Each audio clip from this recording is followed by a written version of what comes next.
Yo, what's up, all you burner stones and potheads? This is Weedman 420 with the Weedman 420 Chronicles. How are all you vipers doing, Mrs. Weedman? Mr. Weedman. How the hell are you? Doing fantastic. I love it. Hey, all you vipers out there in the world, hopefully you're smoking some big fat doinks while you're listening to the show. Mrs. Weedman and I are about to get normal. We're smoking GG4, which I've talked about on the show many times, given to us by our friend Matty G.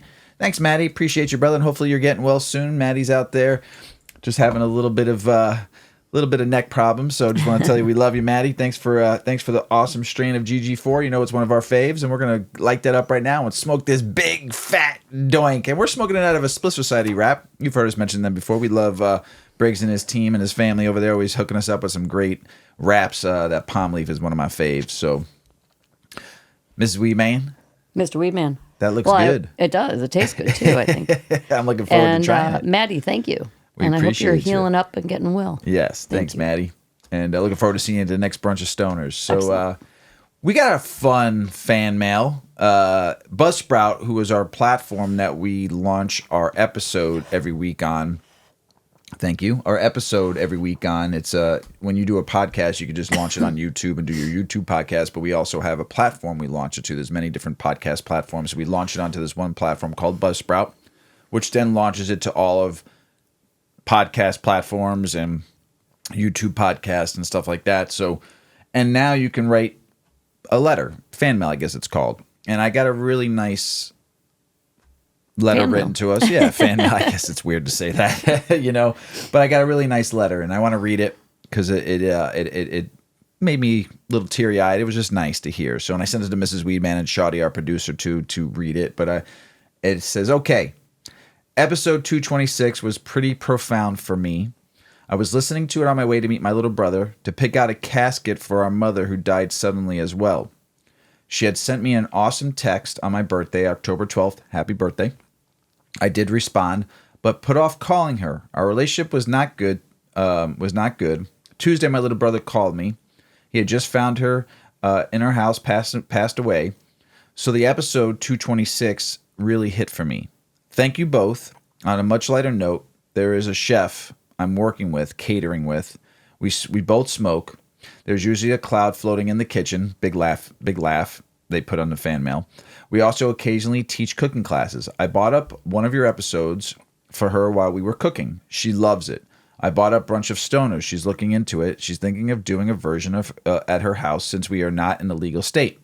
I've been meaning to reach out to you all to see if you had a promotional package for us and display when we do it to pull it off. Finally getting where we don't have 100-day heat in San Antonio, Texas. 100 degrees, my goodness. So time's getting close. Thank you again for episode 226, Shane, San Antonio, Texas. Sweet. Thank you, Shane. Yes, thank you, Shane, for the kind words. And sorry for your loss. Yes, very sorry for your loss. Hopefully you and your little brother are doing okay in this time, and we appreciate all the kind words we get from people around the world. Thank you so much, Shane. I'm going to take a little hit of this real quick while Mrs. Weedman tells you about her trip to where? Tennessee. Tennessee. Tell us about it, Mrs. Well, the vibe Weedman. wasn't quite that. The vibe was more y'all. I was in Tennessee. I was in Nashville, Tennessee for the weekend celebrating my niece's 21st birthday with her friend and another niece, her sister, and my sister.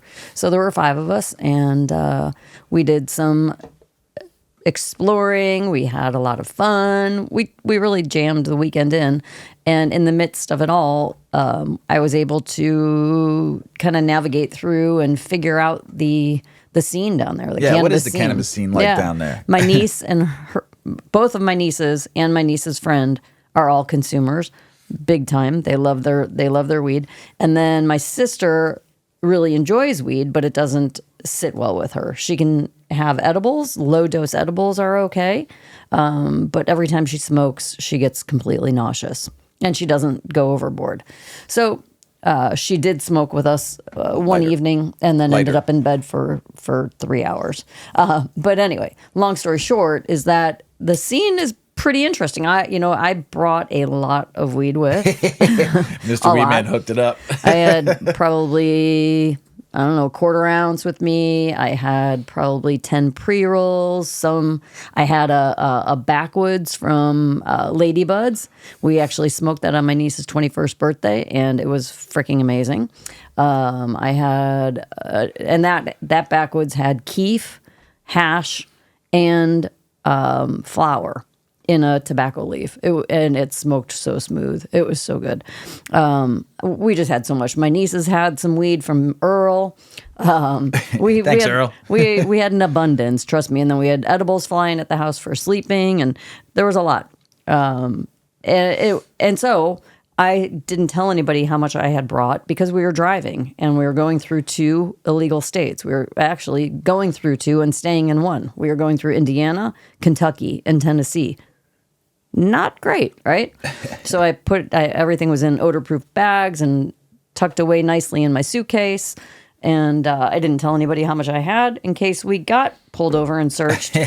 They wouldn't be like, oh, fuck, we're done, and I could just take the blame. So we had a lot. And again, like we were kind of thinking we needed to be real sneaky. Obviously, we were staying in a hotel. You can't smoke there. So we just did like walks around the block and we'd have a joint. And at the bars, the first night out on Broadway, a bus went down the street, a smoke sesh bus. And it had the word cannabis on it, had the word THC on it, but it's all hemp derived. But somehow they were still able to advertise the word with the word cannabis. And then they were along Broadway in kind of empty lots between bars that are like kind of parking lots, but you can't really park in there. They're just open lots. There were little like Airstream, like 2-person Airstreams that were converted into little cannabis counters, hemp derived cannabis, little stores. So right on Broadway, it was advertised, and they were advertising it as THC. They had cannabis leaves everywhere. They had there was a lot of blatant exposure, and it was not on the down low anywhere. Never really smelled it anywhere. Never saw anybody else smoking when we were smoking. We smoked pretty publicly. We just kind of stepped off to the side from entrances or went down to a corner, wherever we could be where it wouldn't be super, super obvious. And then just kind of assumed, like, if a cop comes up, just say we bought it at that little stand on Broadway. What else? We were in a jewelry store. And as we were walking out, these girls were walking in promoting a canned THC beverage and dropping it off to local businesses just to get their name out and share with the general public. Then there was a little, you saw maybe my stories on Instagram. There was a little stationary old like a box truck that's parked on a corner. It has flat tires. It's not moving. And it is a permanent stand. And it just has reference to cannabis on it. That didn't say cannabis, but there was a little sign outside with 2 hands and a joint. And it said 2 for $20. And it had cannabis leaves on the decor of the bus. And then they do free smoke sessions at 2 and 10 every day. And across the street from that was a consumption cafe. I mean, I was like, this isn't even happening in Chicago. Right. And we're legal. It was kind of mind-blowing. Again, like nobody talked about it. But it was really there. Like everywhere there. It was really pretty cool. Yeah. Yeah. Tell us about the character you met in the van. In the little hippie van. Yeah, Shaky. He was pretty cool. So in the back of that little van was the guy working. And he was great. So he had his van. He travels around. And he had THCA flower. And he repurposes clothing and recreates clothing into new designs. He was just a cool, dynamic guy. And he's like, what can I do for you in Chicago? We would love to come up. So we'll have to connect with Shaky and see what we can do in the future. But it was just overall a pretty cool experience to feel like it really wasn't that big of a deal there. Right. They're finding workarounds. They're in the gray area. Did you see the little carts driving around like we talked about on a couple episodes a long time ago about Tennessee? I did. I did see one. It was late at night. Like you're saying it was the only reason I'm remembering it. But I did see like a little push cart and somebody had that and they were selling stuff.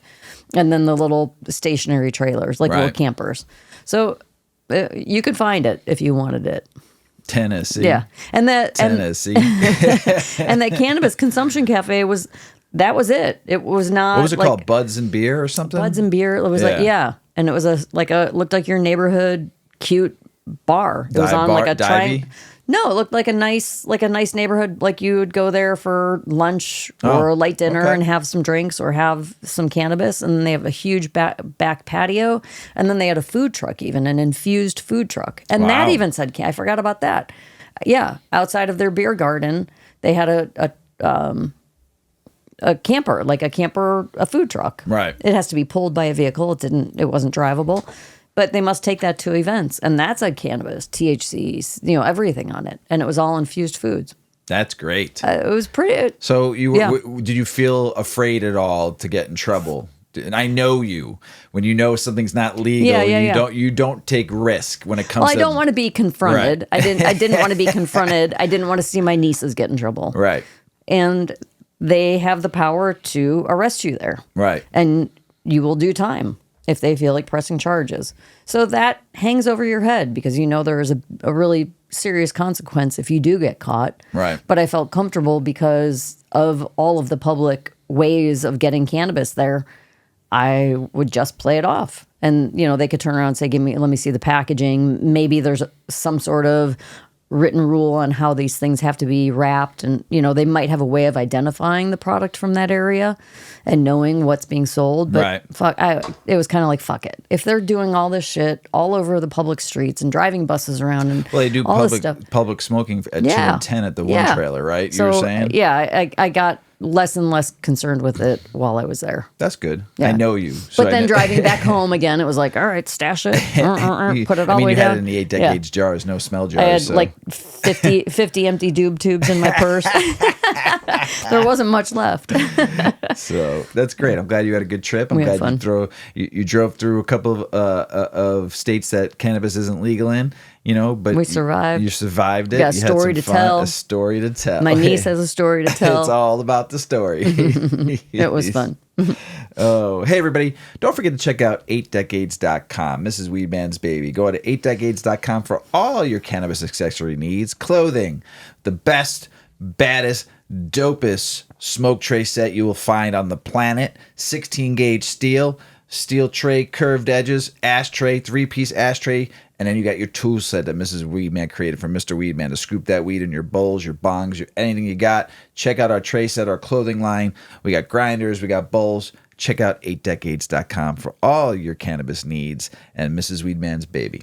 Check out 8decades.com. We also have Weedman 420 swag. Oh, yeah. Check that out, too. Some great T-shirts, hoodies. We're getting into fall weather. I'm actually wearing one of them right now. Yeah, we're getting into fall weather. 8 Yeah. Decades also has merino wool and hemp blend scarves and beanie so hats. Nice. And your embroidered long sleeve 8 decade sweatshirts sweatshirts. too. Oh, we got all sorts of good stuff. And I Awesome. want to have more products. But guess Yes. what? The number one rule of a brand is buying more products doesn't sell more products. So we got to sell more stuff so we can bring in more new cool things. stuff. Yes. So Support shop, the brand. shop. Yes. Holidays are coming up. Yep. You support us. We'll be able to keep on doing this show. Yep. Support our brand. We'll help you out as much as we can. That's Thank you right. so much, everybody. We appreciate it. Now, you. Yeah. on to thank you, Matty, for getting me high. I appreciate it. A GG4 is taking. I've had some neck pain the last couple of days, and it's actually making the pain go bye-bye. Yay. Thank you, Matty. But Mr. Weeman had a very disappointing weekend. Yeah, he did. Not because Mrs. Weedman was out of town all weekend. That was disappointing too. It's okay. You could Remember say you remember enjoyed that, it. gentlemen.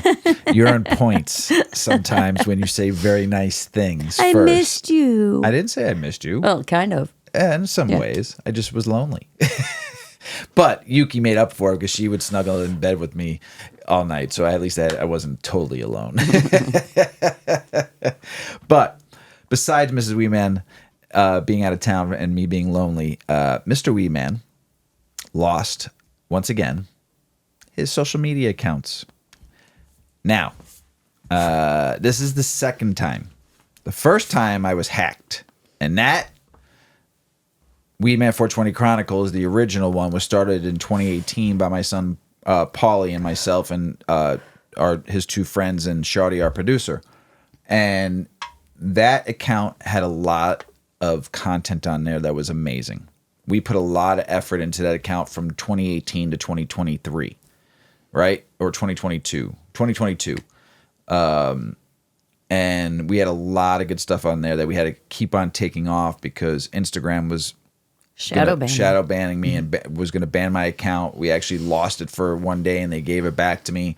But I had a lot of followers on there and a lot of friends on there and a lot of good DMs on there over the years, and had a lot of close relationships of people I met through cannabis. And when I got hacked and I lost that account, that was devastating to me. And I would just say that would probably be, if it ever happens again, I'm not going to lose sleep over it, right? I didn't call you crying and pissed off. I was just like, so when I lost that first account though, I was devastated.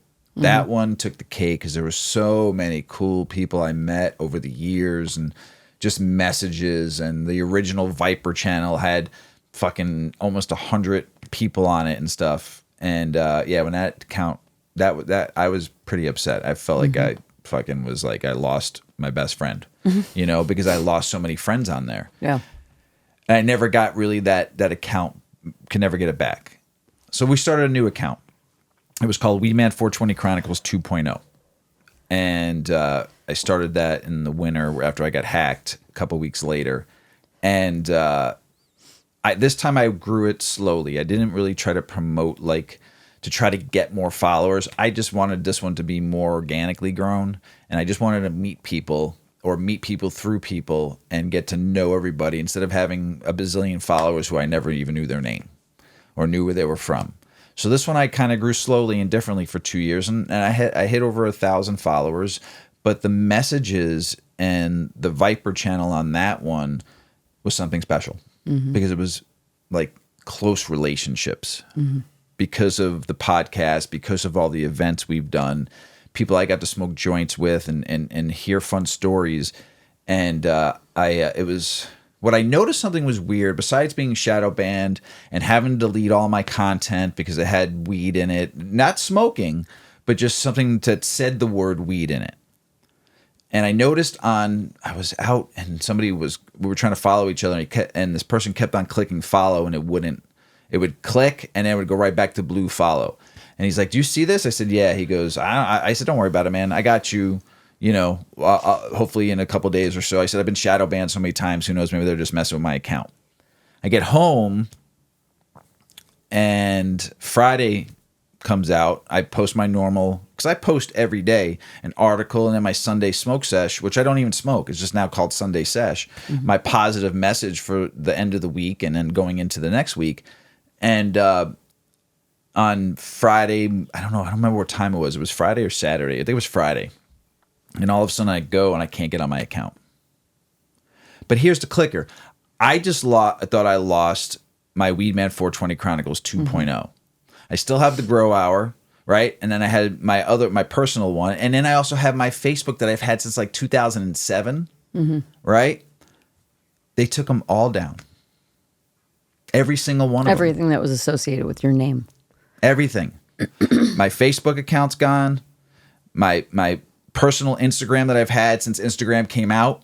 Yeah. My personal one that had a lot of good, fun pictures on there. I think that I don't understand. I had like 1,300 posts on that personal one. I don't understand legally how they have the right to that. I feel like your social media profile is, I mean, you can will your Facebook fucking account to somebody. There's a legacy. I don't know if anybody knows this, but you can go into your settings and determine who is the beneficiary of your Facebook account.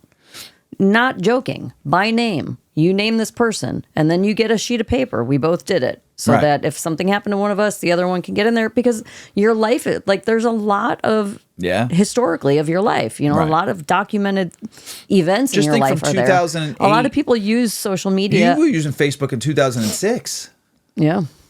And how much content? How much content? Probably before. How much content did you have on that? If you lost that account? Yeah, that's what I'm trying to say. Like, a lot of people use their social media to document their life. They're not really looking for followers or necessarily for likes and clicks and things. They want to be able to have a place to reflect on big events in their life or small events too. And that's how I view photos. I have good memories, but the photos just bring the moment back so vividly. And I really like to capture photos. And I don't understand how these websites, I'm sure it's in the fine print. It is. I just don't understand. If you can will your account to somebody, they understand there's value in it. They understand it's important. Right. That this should go with you. Right. Just like your other belongings. Yeah. But then they can just wipe it away and just take it away. I mean, that's your personal property, right. if you ask me. It's a lot of time and energy invested. It's a lot of communication and data about someone's life. If they really looked at your profile, they can learn a lot about you. Right. I think it's fucking weird and bullshit, quite frankly. And lately over the last like month or so, a lot of people have lost their accounts. But if you were to go to the search bar and type in weed, nothing comes up. Another hypocrisy, because that's complete bullshit. Because big names in cannabis can say the word cannabis, write the word cannabis, write the word weed, smoke cannabis, have flower, hold flower, have a joint, smoke a joint, blow a bong. They can do whatever the fuck they want. Do you know why? And they can pay to advertise those same things because they pay. Because they pay. But there are also influencer level people, small to very, million follower type. More. But I mean, there's even people in the 5 and 10,000s, right? Influencer level, like micro influencers who are still allowed to do it. Right. There's just general people who are still allowed to do it. But at some point, sometimes you get caught up on, and then they are following you and they're watching. You get somebody targeted. is watching. Yeah. You get targeted. And it's just bullshit because it just shouldn't be that way. I just our both of our pages, the 8 decades 2, has been, you had to go through a whole cleanup. I was shadow banned. I was getting like maybe 30 to 50 people seeing my material Sometimes for less. months and months. Right. Because they just, one thing after another, they'd flag it. They'd say that this is gone against community violations and I'd have to appeal it. And then at times it's just like, I know if I appeal it, I'm going to lose. So right. you're deleting, delete them. deleting. I have like nothing left on my page. Right. And there's, I'm always at risk of them catching going back, seeing something. And, nobody even sees your stuff, like non-followers. I get no reach. Yeah. And they do not want me to break a certain level with my followers. They just keep, anytime I start to get some traction, I lose people, which I think is another scam bullshit. Yeah. It's dumb. It's dumb. But unfortunately, the world of weed wants to play on this playground.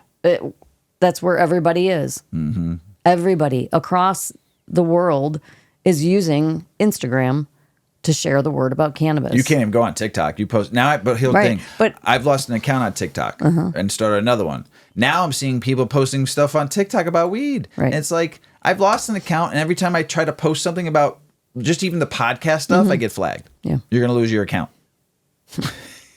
So it's so ridiculous. So we all know that X is a usable platform. Nobody wants to go over there, but hey, we got to do something collectively. I tried to go on there, and I don't know how you should. I mean, think about very. Even when it was Twitter, right? I never really went on it. It wasn't. It just. I didn't like the layout. I don't like how it works. But do you remember the resistance to getting on Facebook? Yeah. And then from Facebook, when Instagram became popular, and at first nobody really, it's just a picture. Nobody says anything. And then little by little, that the kind of the unwritten rule of Instagram in the beginning is you put a picture up and you put a couple words and you hashtag a bunch of words, but you don't really communicate.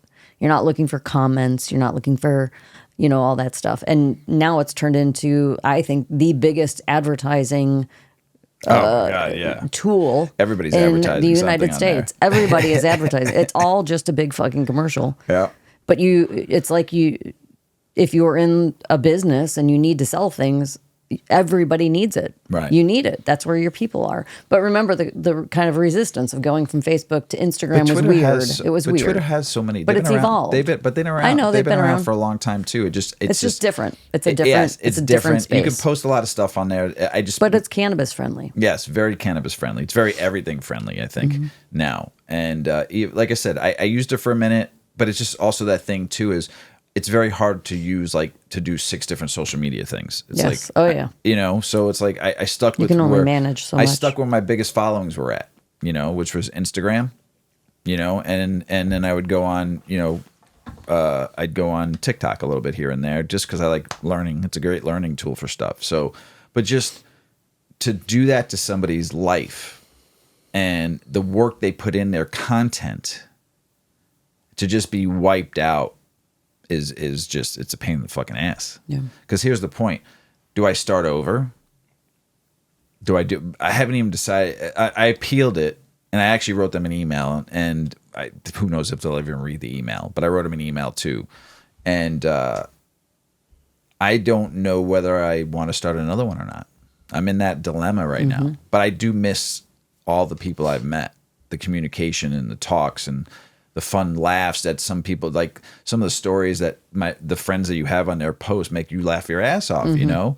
And there's good content that people put out there and it makes you smile. You know, if you go that direction, and hopefully my content made people happy, you know, and made people learn something.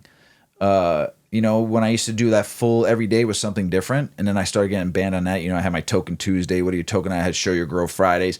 I had to stop doing all that because they were banning everything. And that my whole, like, what do I do now? So I just started just posting information, education about cannabis and articles and posting some funny memes and some words of positivity every day. And then my Sunday Smoke Sesh, which, you know, I always chose a different song that was helping me reflect on something or hopefully meaning to somebody that needed to hear those words that day to get them through that day, or just somebody to make them smile or sing the song that they knew. So it was a lot of thought. You know, when I'm sitting here having a cup of coffee Sunday morning at 10 a.m., 9 a.m. thinking, oh, I got to do my Sunday sesh. What song is going to be meaningful for that? You know, and it just, I don't know if I want to start another one. I'm kind of like in between right now. I'm kind of more burnt out, I guess, from them beating me up.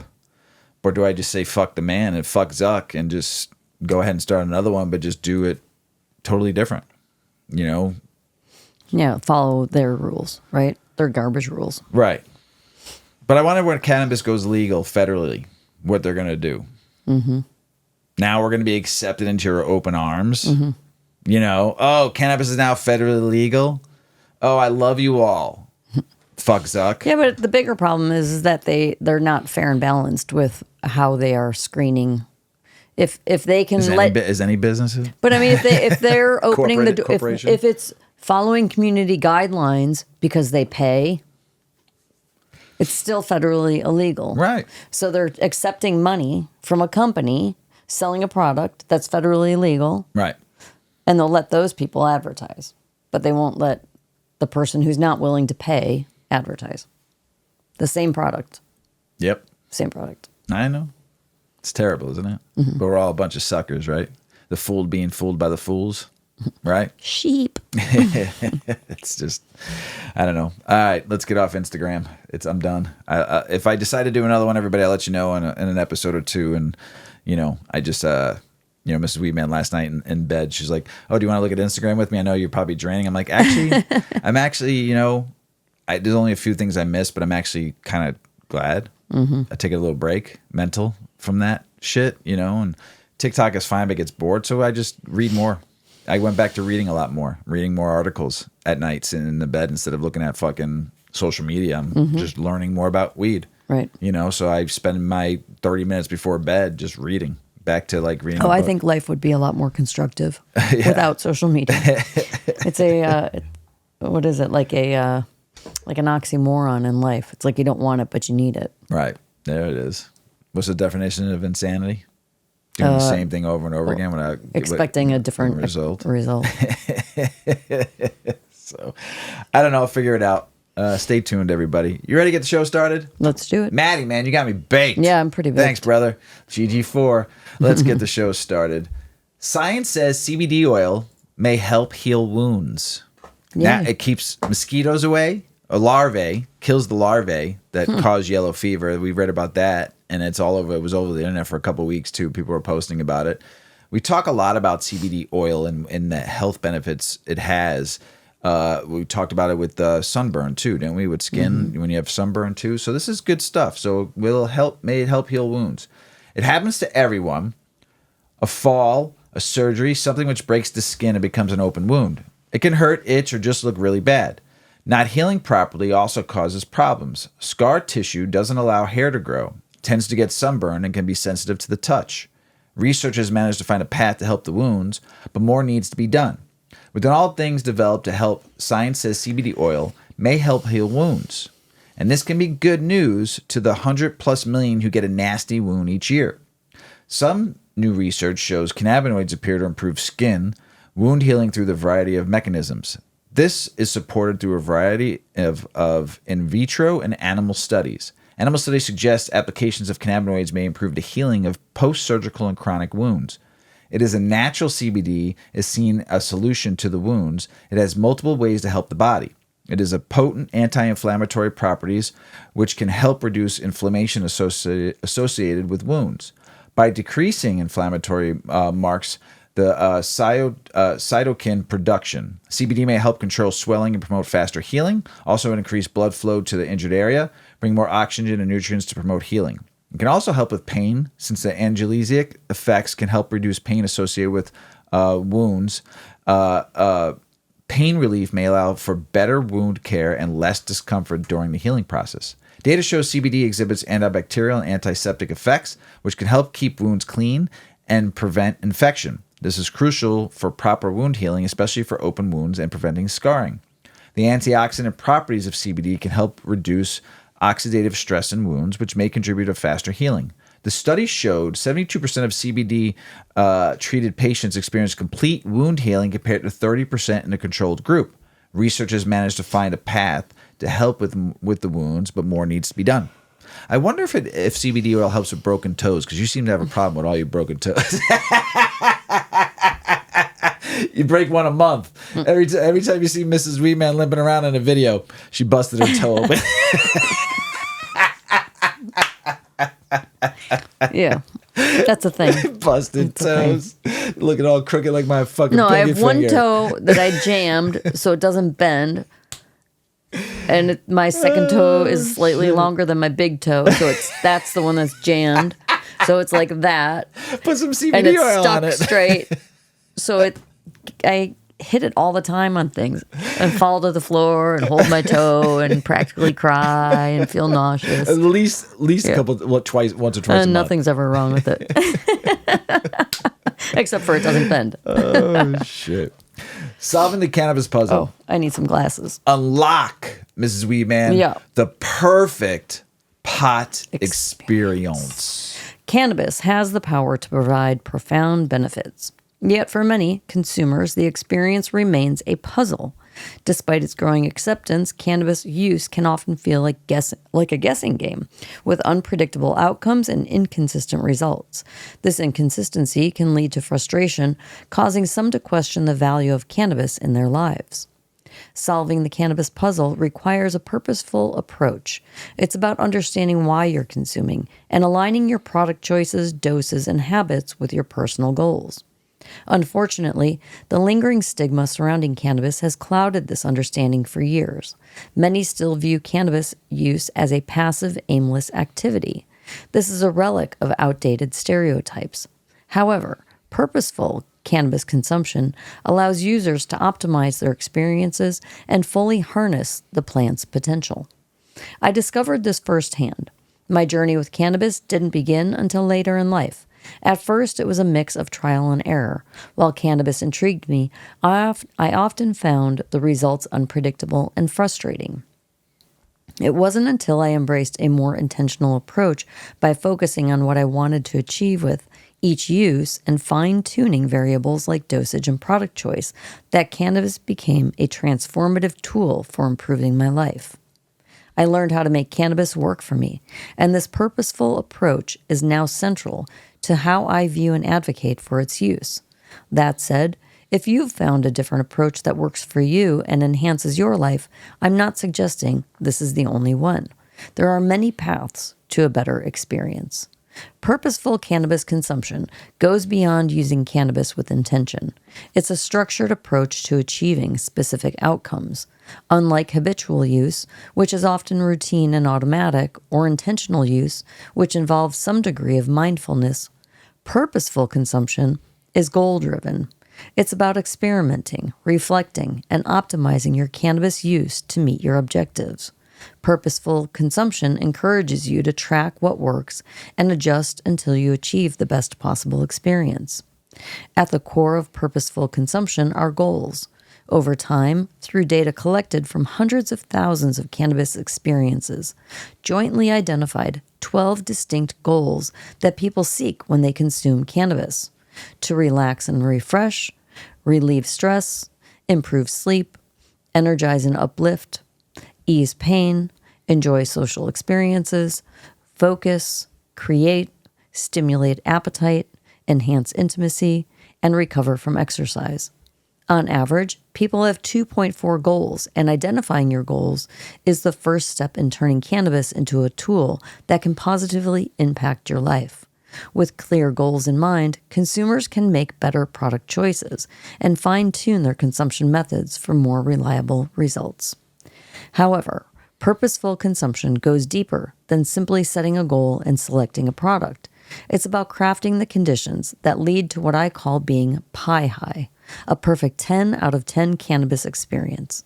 The concept comes from a pie chart developed using data from over 400,000 unique cannabis experiences.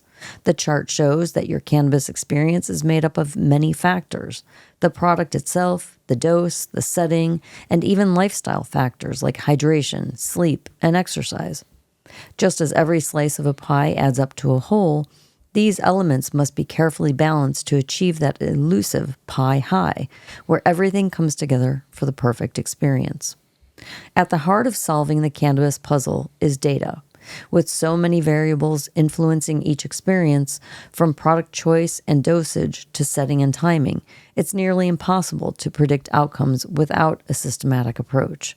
This is why data-driven solutions are becoming essential for cannabis consumers. Tracking consumption, reflecting on outcomes, and analyzing patterns allows individuals to optimize their experiences and move beyond trial and error.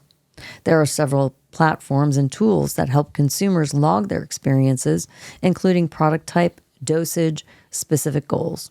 Over time, users can gather valuable insight into what works best for them. By reviewing their data, consumers can identify which combinations of factors consistently lead to successful outcomes. For example, if better sleep is the goal, such tools might reveal that a specific product and dose at a particular time of day are most effective. One key piece of solving the cannabis puzzle is product selection. Data-driven algorithms can analyze a user's consumption goals and product characteristics, such as strain, cannabinoid content, and terpene profile, to recommend products that are most likely to meet their needs. The best solutions are unbiased, relying solely on real-world performance data rather than paid placements, which makes these recommendations trustworthy and goal-specific. However, finding the right product is just one part of the equation. Optimizing the cannabis experience also requires considering dosage, timing, and environmental factors like setting and hydration. By experimenting and fine-tuning these elements, consumers can maximize their results and avoid inconsistent experiences that often frustrate cannabis use. In cannabis retail settings, the conversation tends to circle around two familiar points: price and potency. Consumers often choose the lowest price and the highest THC percentage, believing that more THC means a better experience. But this approach overlooks the complexity of cannabis and what truly drives a satisfying and effective experience. While price and potency are easy to measure, they don't tell the full story. In fact, focusing solely on these factors can often lead consumers to products that don't align with their personal goals, leaving them frustrated with inconsistent results. The reality is that cannabis consumption is highly personal, and what works for one person may not work for the other. Effective use is about finding the right product that matches not just your budget, but your specific needs and goals. Whether you're looking to relax, improve sleep, or spark creativity, there is no one-size-fits-all solution. Personalization, driven by data and guided by your consumption goals, helps you move beyond generic recommendations and find products that truly work for you. For too long, casual or or habitual use has dominated the narrative, with many consumers unsure of how to get the best out of their cannabis experiences and many consumers choosing not to participate. But as more people learn that cannabis is not just about getting high, but about improving their well-being, it's clear that the future of cannabis consumption lies in a more informed and purposeful approach. This shift requires a cultural change. Cannabis can't be about the indiscriminate use or chasing the highest THC percentage. It must evolve to include an understanding of why we consume and align our choices with those goals. Instead of viewing cannabis purely as a recreational or medical drug, we must treat it as a wellness tool, part of a broader strategy to improve quality of life. To fully realize this future, retailers and bud tenders play a key role in empowering consumers. It's no longer enough to simply sell products. Bud tenders must be educators, guiding consumers to the right product based on their unique goals and needs. By fostering conversations about purposeful consumption, bud tenders can help consumers make better decisions and enjoy more consistent, satisfying experiences. If the industry embraces purposeful consumption, we'll not only improve individual cannabis experiences, but also elevate the conversation around cannabis, leading to a more responsible and consumer-centric marketplace. The cannabis puzzle is complex, but the solution lies in data, experimentation, and purpose.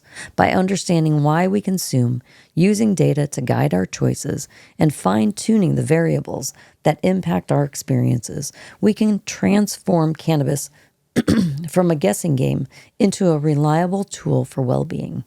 Consumers now have tools to take control of their cannabis journeys. By embracing purposeful consumption, you can achieve better, more consistent results and enjoy a more fulfilling relationship with cannabis. So ask yourself, what are your goals? What products and practices work best for you?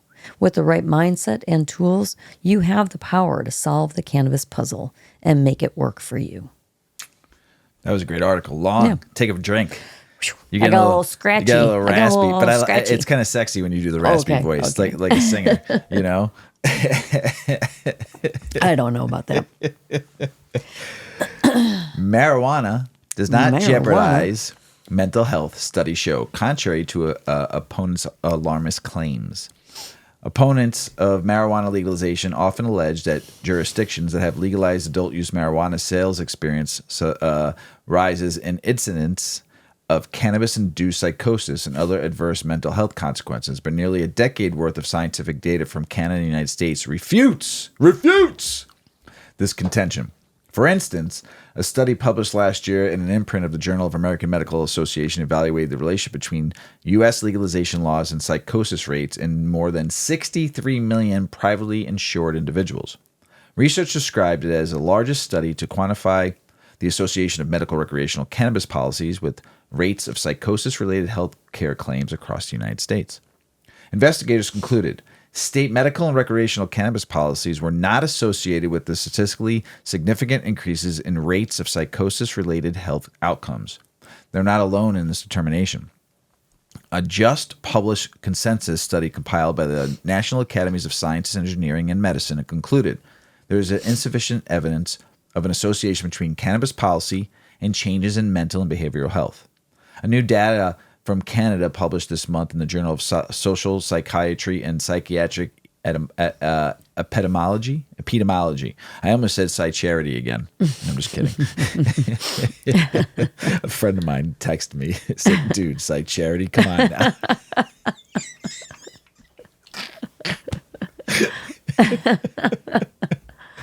Oh, shit. Cannabis-related emergency departments visits declined among schizophrenia patients following Canada's adoption of adult-use marijuana legalization. Our findings suggest that regulatory measures accompanying legalization could enhance the quality of safety of cannabis products, potentially leading to fewer adverse health outcomes in vulnerable patient populations, the study authors wrote. Furthermore, our study indicates that legalization of cannabis regulation in certain contexts may help reduce acute care utilizations in vulnerable patients groups. Their findings are particularly relevant because it was well established that those suffering from schizophrenia, psychosis, and similar conditions tend to consume cannabis, tobacco, and other controlled substances at rates higher than those in the general population. Data also suggests that in some cases, cannabis use may exacerbate. It's okay. I know. Symptoms of psychosis We know what you and even mean. trigger a psychotic episode in those predisposed to it. Therefore, regulatory strategies that better educate, target, and protect the vulnerable population is critically important. On the other hand, sensitization claims that cannabis use poses significant mental health risks to those not predisposed to such conditions does little to promote either public health or responsible cannabis consumption. In fact, instances of cannabis-induced psychosis in the general population are rare. When do they occur? They primarily manifest in those with pre-existing mental conditions such as bipolar disorder or schizophrenia. Yet, even in these instances, it is often remains unclear to the degree in which cannabis use alone is responsible for these outcomes. That's because marijuana use is one of the multiple behaviors commonly associated with psychosis, including consuming alcohol, smoking cigarettes, watching extended hours of television daily, and the biggest one, poor diet. Consequently, little credence should be given to opponents' allegations that cannabis legalization promotes either unique or significant risk to mental health. Rather, it should be acknowledged that those populations most vulnerable to cannabis-related adverse health events stand to benefit from a regulatory environment that promotes consumer education, product quality control, and responsible use. Great article. Mm-hmm. Let me ask you a question. Yeah. We smoke a lot of weed. Yeah. How much cottonmouth do you think we've had in all the weed we've smoked? Do you get a lot of cottonmouth? Yeah. Certain strains especially. Yeah, certain strains. Yeah. Definitely certain strains. Hang on. That's Mr. Weedman segueing me into my Right. article. That's why I gave you a chance to smoke your weed. But I gotta take a puff here. My timing was off. I thought you still had more to go with your article. No. But there is... Here you go. There is such thing as cottonmouth with weed. It is probably the worst feeling you get. And the only... I don't need the ashtray. The only thing you get bad that I get... Yeah. Is cottonmouth. I don't get dry eye. I don't get red eye. Yeah. I don't get, sometimes my nose dries up, but that used to happen. Sometimes we get stuffy. That's what happens when I smoke cigs too. When I used to smoke cigs too. So that's more of the smoke blowing out of your nose that does that to me. Right. But cottonmouth is a real fucking thing. And I drink, I got my water bottle down here. I drink probably 2.5 or 3 of these a day, plus my one, seltzer. So hoppy refresher, And I drink a lot of water. I don't drink pop unless you grab a Diet Coke and I take a sip of it, but I don't drink pop. I drink beer only on the weekends, and that never gives me cottonmouth unless it's a fucking heavy dose IPA. Mr. Weedman is slightly disciplined. Slightly. Except on the weekends. I fuck off on the weekends. 80-20 rule, moderation rule that you've always taught me. He's learned. Right. Yeah. Pretty good. You've learned moderation. I've learned from Yoda. Master Miyagi. All right, let's get to this. Tell us about the common weed myth. Does it hold water? No water? Do you got to drink a lot of water? Let's go. Tell us about it. Cottonmouth is a phenomenon that happens after smoking certain cannabis strains. Shortly after the exhale, the mouth becomes a desert. Those experiencing this may have a dry, sticky mouth that may feel they no longer produce saliva. These experiences are why many wonder, can cannabis dehydrate you? Cannabis users may notice that their water intake goes up and their mouths get dry after they smoke. With that happening regularly, it's easy to assume getting high leads to dehydration. Despite these correlations, there is no evidence that that is true. However, in certain circumstances, smoking weed can be a factor in fluid loss. Cannabis might not directly cause dehydration in a classic sense. Dry mouth is definitely real. Yet dry mouth does not always equate to dehydration. Before jumping in on cannabis-related instances where dehydration occurs, let's talk about that dry mouth feeling. A dry mouth void of saliva is one of the common side effects of certain weed varieties. This does not happen because of dehydration. It is a function of the endocannabinoid system responding to an onslaught of cannabinoids. When cannabis users inhale or eat weed, compounds bind to and activate cannabinoid receptors in the salivary glands and all over the body. These receptors work together so that the system can reach equilibrium. For the salivary ones, I'm sorry, I just had to, I feel so scratchy. For the salivary ones, that means controlling spit production. After smoking weed, THC will bond to these submandibular receptors, and they will stop creating spit until the cannabinoids wear off. A dry mouth can be one of the signs of dehydration, along with thirst, dark urine, headache, fatigue, and more. However, the reason someone feels this differs from why a person experiences weed-related dry mouth. When someone has dry mouth as a symptom of dehydration, it is a mechanism that keeps the body from losing more fluids. Salivary glands stop producing because there is no more water left to do the job. Meanwhile, a perfectly hydrated person might puff on a joint and experience a dry mouth. The two are not the same. Neither experience is particularly fun, but they are different bodily mechanisms and should not be confused. Consuming cannabis alone should not be dehydrating, but some circumstances could lead a person there. Chronic daily cannabis use sometimes leads to cannabis hyperemesis syndrome. This syndrome is marked by cyclical nausea, vomiting, and abdominal cramping. Those diagnosed with CHS often do not find relief until they quit all weed use. People who throw up a lot may end up dehydrated, and in CHS cases, it could then be said that weed is causing it. Another instance where someone might find themselves lacking fluids from cannabis is during a weed hangover. It is believed that drinking water might help offset the haziness and dry mouth that could occur the day after a supremely high night. While water is a satisfactory response to the experience, this dry mouth still qualifies as a cannabinoid issue and not classic dehydration. Essentially, smoking weed, vaping, or eating edibles alone is not dehydrating. Cottonmouth is real, but a cannabis-related dry mouth is not a sign of dehydration. It is an indicator that salivary endocannabinoid receptors are full. Those who experience classic dehydration after consuming cannabinoids probably entered the sesh without having enough fluids in their system. A dry mouth is not fun, whether from dehydration or not. Those who have friends over to smoke weed should always consider supplying water to drink, even if the weed myth is officially debunked.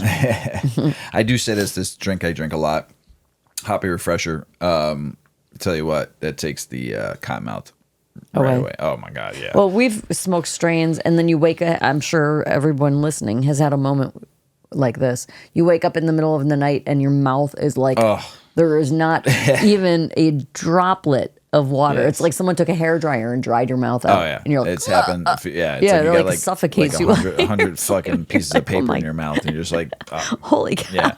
Yeah. It wakes you up like abruptly. Yeah, out of your I know. sleep. I wake up normally in the middle, like 4 o'clock in the morning. I have a bladder of a 2-year-old. I drink like a fucking 50-year-old. I got a bladder of a 2-year-old. I got to pee every 5 minutes, and usually during I wake up usually around 4 in the morning because I drink so much water, and then I usually take a couple sips before I go to bed. So it's kind of not as bad, right? But it's sometimes I wake up and I get it. Though. Oh yeah. Sometimes again, it's not dehydration. Right. It has nothing to do with your water intake. Especially if you're drinking beer all night, like a heavy IPA, and you don't brush your teeth before you go to bed. Man, it's like the fucking shit stuck to the roof of your mouth, like sawdust and shit. That's why I don't drink IPAs when I'm high, because it's just so. Oh, I drink a fucking High Life all day long. I drink that corn beer any day.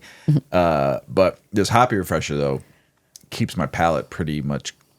And it also accentuates the weed too. I've said that before. It's really good. If you're looking for something to quench your thirst, and no, they don't sponsor the show. I just used to work for them. They make a good product. Yes, they do make a good product. There was something else too about cottonmouth. Oh, the CUD, cannabis hyperkinesia, the CHS. Yes, CHS. I was talking to somebody. And we were having a discussion, and they asked me what I thought about, all this going about the cannabis hyperkinesia syndrome. And, we've talked about it on the show multiple times. And, I've done some research to find out why this is happening. And so many younger people are really getting it, but also finding out that a lot of hospitals are just labeling that. People coming in saying they're sick, they're throwing up, they've been drinking all night, but then they're like, oh, you smoke weed? Yep. Oh, and then they just call it that. Yes. So that's And then the person will never go back and try weed Right. again. When the person is really just drunk right. or had too much of both. Yes. So that's, they're not even putting as alcohol syndrome or alcohol, poisoning or whatever. Right away, cannabis hypersomnia syndrome. Oh, they got it. They got the cud. It's just so fucked up. Just trying to give cannabis a bad name over and over. Just trying to show, oh, look, like it gets people sick. Listen, this ain't your dad's Cadillac from the 60s. Your endocannabinoid system has to get used to smoking this weed that's now anywhere between 18% to 40% that they say. Or if you're getting an infused, you might have smoked an infused pre-roll that someone bought at the fucking dispensary. It could be 48%. That's with distillate in it, or fucking you're smoking a donut with a hash hole in it. You're not ready for that. That is for the well-experienced smoker, cannabis consumer. If you are smoking you need to make sure you're educated, and you need to make sure you are asking people, what am I smoking? Straight, okay, thanks. I'm going to go light. And go light. Don't be fucking ripping. Man, some of you newbies and some of you that aren't used to this kind of cannabis need to understand that it's not what it was in the 60s, 70s, 80s, 90s.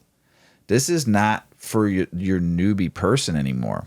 And that's the problem with cultivators, because that high THC percentage is what sells. Because that's what the cannabis consumer has been trained. I'm not even saying educated. You've been trained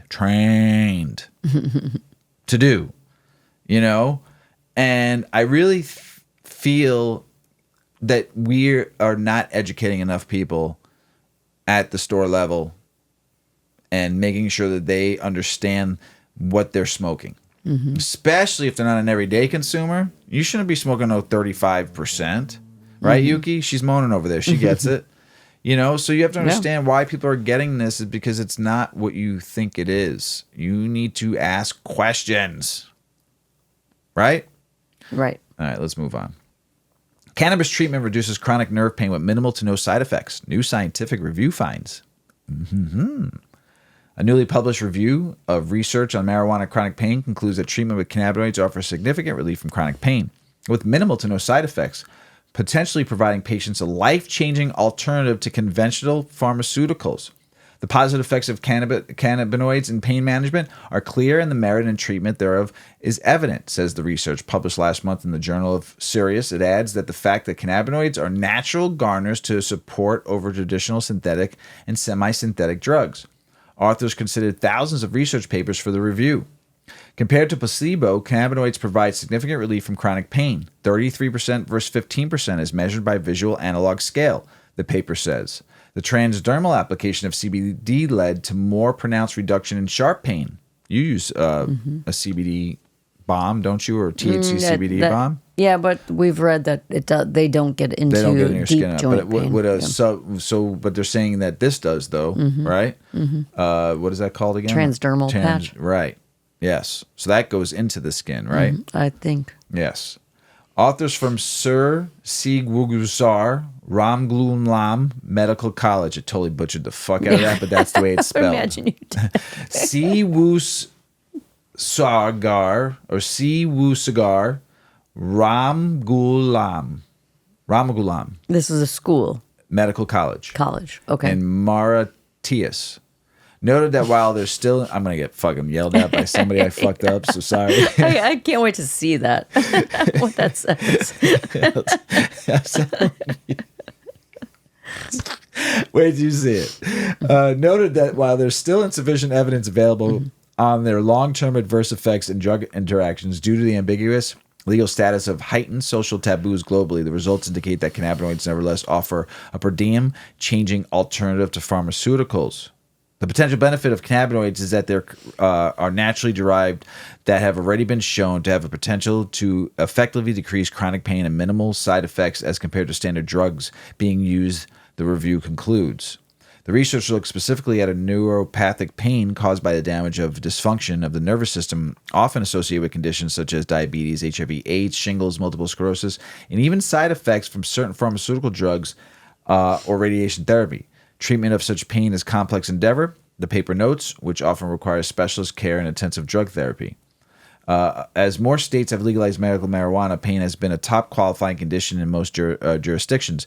That's backed by up by a report from patients and healthcare providers indicating that cannabis is an effective tool for pain management. A research letter published last month by the American Medical Association, for example, found that 71% of chronic pain patients and 59% of physicians are now in favor of nationally legalizing medical cannabis. The studies involved interviews with 1,661 chronic pain patients and 1,000 doctors. That's big. It was particularly funded by the National Institute of Drug Abuse, NIDA. Overall, people with chronic pain were more supportive of the policies that would expand access to medical cannabis and provides more supportive of the policies that would restrict access to medical cannabis.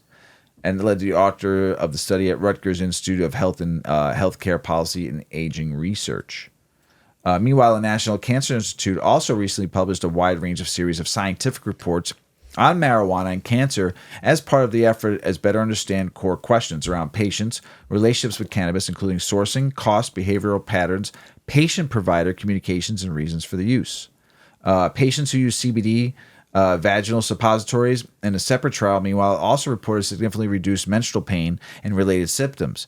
Participants who use the CBD suppository generally reports less period pain, better mood, and lower use of pain medications compared to subjects who underwent conventional treatment. A study published this summer, meanwhile, found that more than half, 57% of patients with chronic musculoskeletal pain said cannabis was more effective than other analgesic medications, while 40% supported reducing the use of other painkillers since they began using marijuana.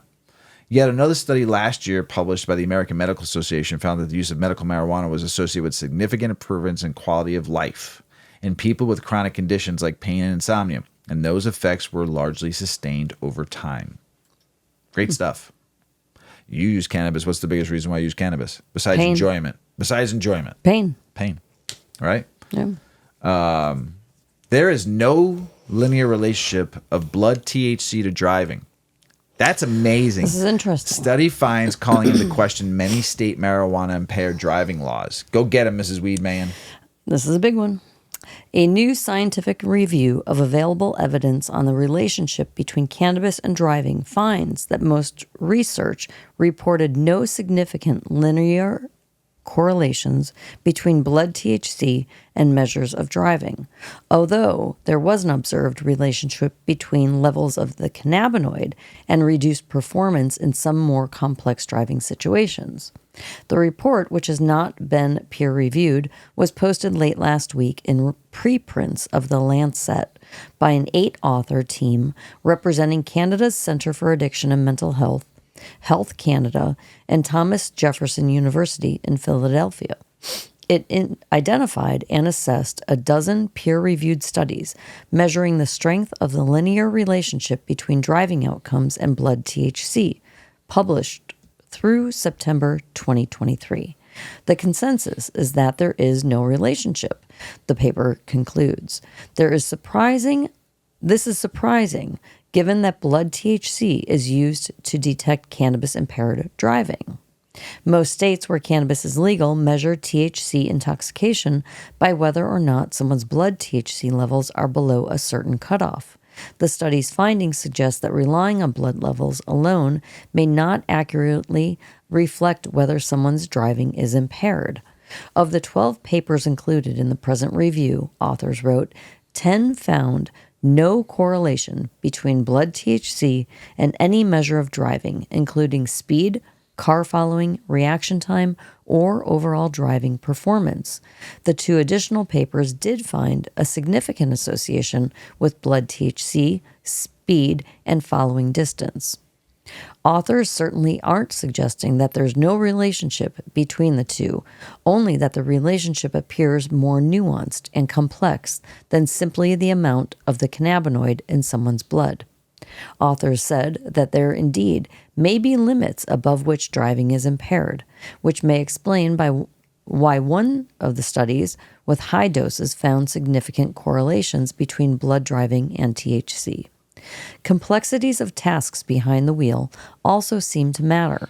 One study found correlations. The review authors point out They used complex driving situations that consisted of a combination of rural, urban, and interstate roads that involved distractors such as deer emerging in rural areas, car doors opening into traffic, and kids on bicycles. Drivers in that study were also told to do a second task while driving, for example, watching lights in a rearview mirror or making a selection on the radio.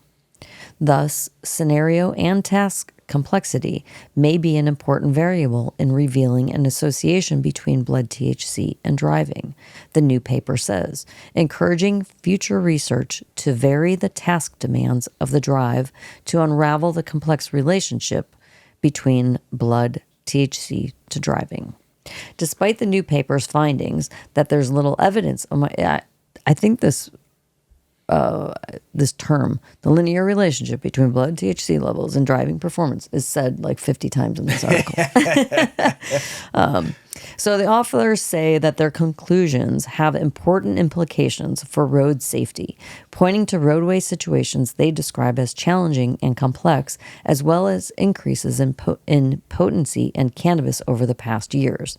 Current methods of detection of impairment may be suited to some types of situations, but more large-scale studies on the relationship of blood THC and driving are needed that systematically vary driving complexity and cannabis potency. This new review is by no means the first research to challenge the popular review that THC blood levels are a suitable proxy for driving impairment. In 2015, for example, the U.S. National Highway Traffic Safety Administration concluded that it's difficult to establish a relationship between a person's THC blood or plasma concentration and performance-impairing effects, adding that it is inadvisable to try and predict effects based on blood THC concentrations alone. In a separate report earlier this year, they said there's relatively little research backing the idea that THC concentration in blood can be used to determine impairment, again calling into question laws in several states that set per se limits for cannabinoid metabolites. Several states have determined legal per se definitions of cannabis impairment, but relatively little research supports the relationship to crash risk, that report says. Unlike the research consensus that establishes a clear correlation between blood alcohol content and crash risk, drug concentrations in blood do not correlate to driving impairment. Similarly, a Department of Justice researcher said in February that states may need to get away from that idea, that the marijuana impairment can be tested based on the concentration of THC in a person's system. If you have chronic users versus infrequent users, they have very different concentrations. Francis Scott, a physical scientist at the National Institute of Justice Office of Investigative and Forensic Sciences under the DOJ, said. Back in 2022, Senator John Hickenlooper sent a letter to the Department of Transportation and the National Highway Traffic Safety Administration seeking an update on the status of a federal report into testing THC-impaired drivers. The department was required to complete the report under a large-scale infrastructure bill that President Joe Biden signed, but it missed that deadline, and it's unclear how much longer it will take. Last summer, a congressional report for Transportation, Housing, and Urban Development and Related Agencies bill said that the House Appropriations Committee continues to support the development of an objective standard to measure marijuana impairment and a related field sobriety test to ensure highway safety. It's just dawning on me that I bet this piece in particular is a big reason why we're not federally legal. Probably. Because of public safety and health, right? Mm-hmm. I mean, that's a big issue if you have all these people running around high and driving, and there should be some effective level that isn't safe to be driving. Alcohol level, what's alcohol? 0.08? Right. So I get it. I bet that this is a big part, but you'd also think if they just throw more money at it and get this figured out because the world wants it. Okay, so back to the article. I love when Mrs. Weedman goes on her rants. It makes me happy. A study published in 2019 concluded that those who drive at the legal THC limit, which is typically between 2 to 5 nanograms of THC per milliliter of blood, were not statistically more likely to be involved in an accident compared to people who hadn't used marijuana. Separately, the Congressional Research Service in 2019 determined that while marijuana consumption can affect a person's response times and motor performance, studies of the impact of marijuana consumption on a driver's risks of being involved in a crash have produced conflicting results, with some studies finding little or no increased risk of a crash from marijuana usage. So, they got to figure some shit out. I mean, I'll be a test. You drive great. They could have testers all over the place. They can. Well, we were talking about one that were doing that There's test. driving facilities. There's racetracks. Yeah. Go put some people out behind wheels and we did get talk this about figured them out. doing that test with CBD. People driving with a lot of amount of CBD in them Right. to see if they had any reaction time failure or anything like that.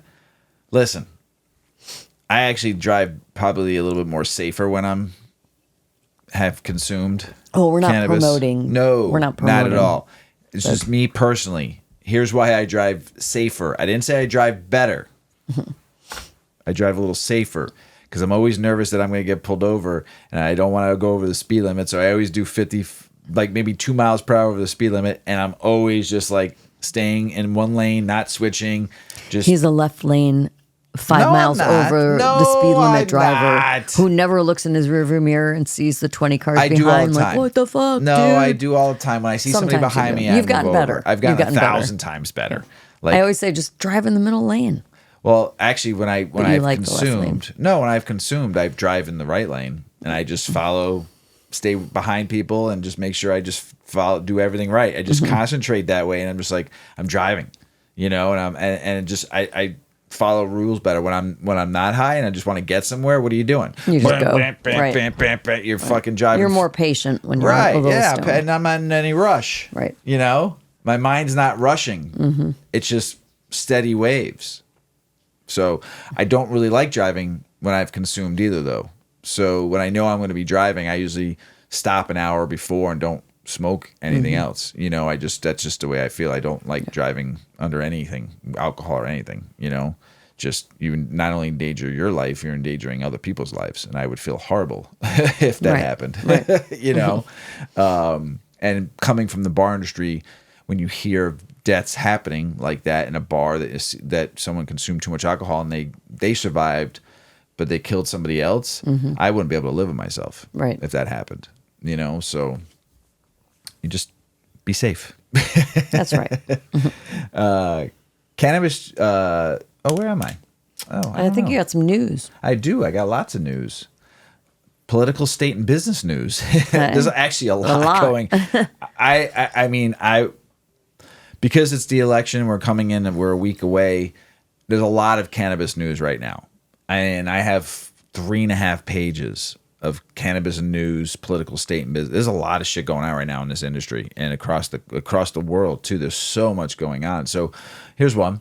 Chicago suburb bans hemp-derived THC sales, joining regional push. Rolling Meadows, a Chicago suburb, has banned the sales of hemp-derived THC, kratom, and I don't know what the hell this is. It looks like pine products. I have no idea what that is. Starting in February 2025, joining other local efforts to regulate these substances. The city's ordinance exempts state-licensed cannabis dispensaries. The ban primarily targets about 6 specialty smoke shops with concerns over unregulated THC products like Delta-8.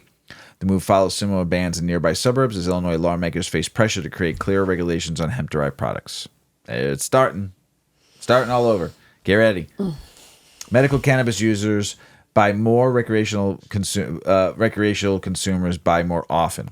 So medical cannabis users buy more, recreational consumers buy more often, but don't spend as much. A new Frontier Data survey, nearly 4,000 cannabis users, reveals key difference between medical and recreational buyers. This is the crazy thing, too. In more states that are medical and rec, medical sales have gone to shit, and they're getting less and less people renewing. I've got some stuff I read, and we'll be reading about that, too. It's crazy. Do not let your medical licenses, do not give that away. That's important. Just medical users are more loyal. And spend significantly more often around $300 to $500 per purchase. I did when I had when I was buying med before I went recreational here in Illinois. I was growing my own home grow, and I remember I was also buying for other people. Oh shit, that's terrible. While recreational buyers spend less and tend to shop around, those using cannabis for both purposes are the most frequent consumers, with nearly half consuming daily. Medical users prefer consistent sources, while recreational users are less loyal. Positive life impacts are more frequently reported by medical and dual-purpose users compared to recreational-only users. Tsunami of debt heading towards the biggest cannabis companies. A debt crisis looms for the cannabis industry, with $1.83 billion maturing by 2026. People got to pay the piper soon. All the rats are following him down the sewer because that's where your companies are going to go. Publicly traded companies, some have restructured their debts, but others, I'm not mentioning any names, I don't do that, face large maturities soon. While some companies have managed to secure refinancing, others may struggle as banks scrutinize assets' values more critically. The situation highlights the challenges cannabis businesses face with access to capital and importance of strategic financial planning. Stop being so greedy and let some other people get a piece of the pie. Well, here's the thing. Their overhead is ridiculous. Oh, yeah. Because they put in C-suite before they even sold anything. Yep. Yes. Listen. Because you bring corporate people in from other industries. And everybody requires big paychecks. Let me ask you a quick question, and you can listen. All these corporate people that are coming in from other industries, go look at where some of the places they came from and see how well those companies are doing. That's going to determine why the cannabis industry, the legal corporate cannabis industry, owes $1.83 billion. And they brought in people with a lot of professional experience. If they're bringing in C-suite executives, but know nothing about weed, but they knew about the business. They know how to grow a business. But is their business successful in the other business industry they came from? I don't know. I've seen some people that came over for some other industries and their businesses weren't successful, that they supposedly did the head of marketing for, or the CFO, or the COO, or the CEO. Mm-hmm. Right. I've seen what companies some of these people came from, and they're dog shit.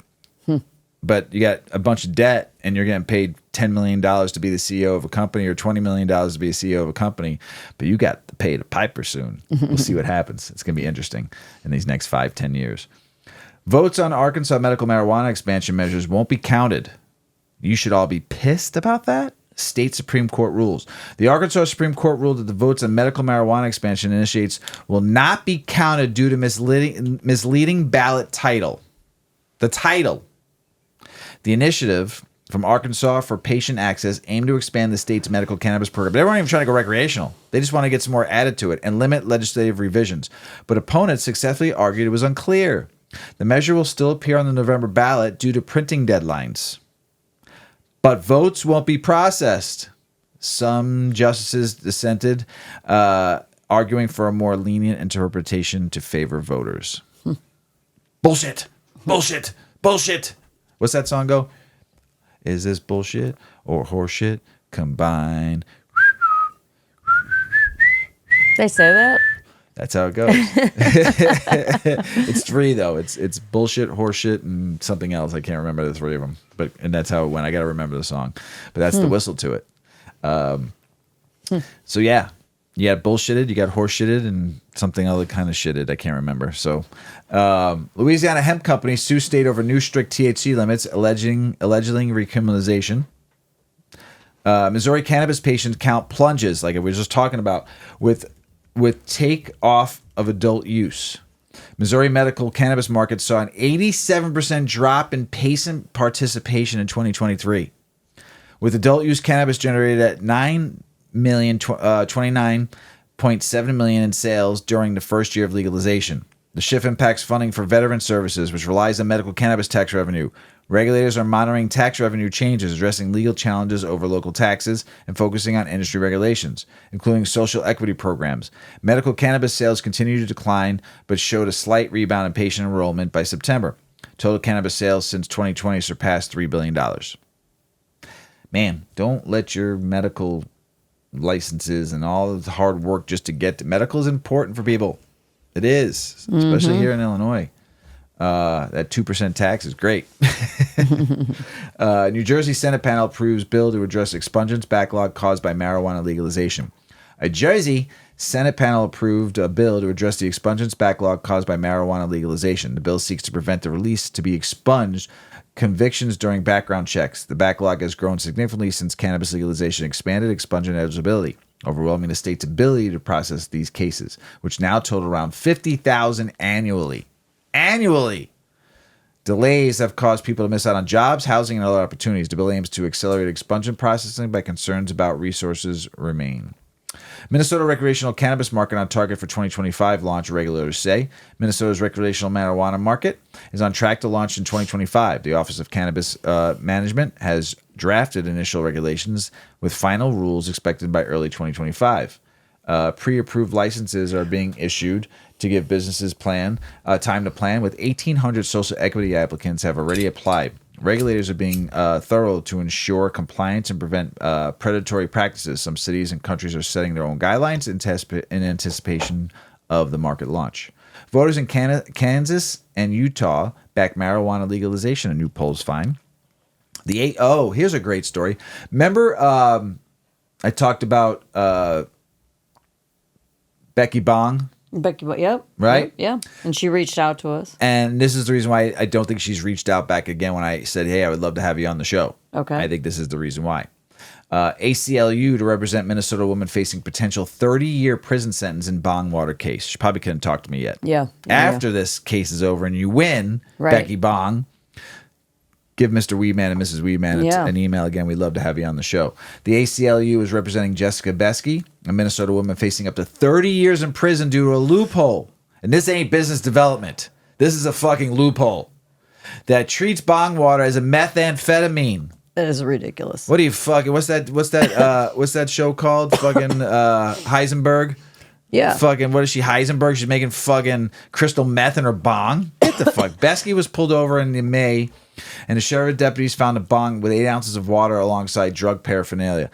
The unusual case has sparked debate about the appropriateness of prosecuting individuals for minor drug-related offenses, especially given recent decriminalization efforts. The ACLU aims to challenge the district enforcement of drug laws in Minnesota. Come on, Minnesota. Free Becky Bong. I'm good right now.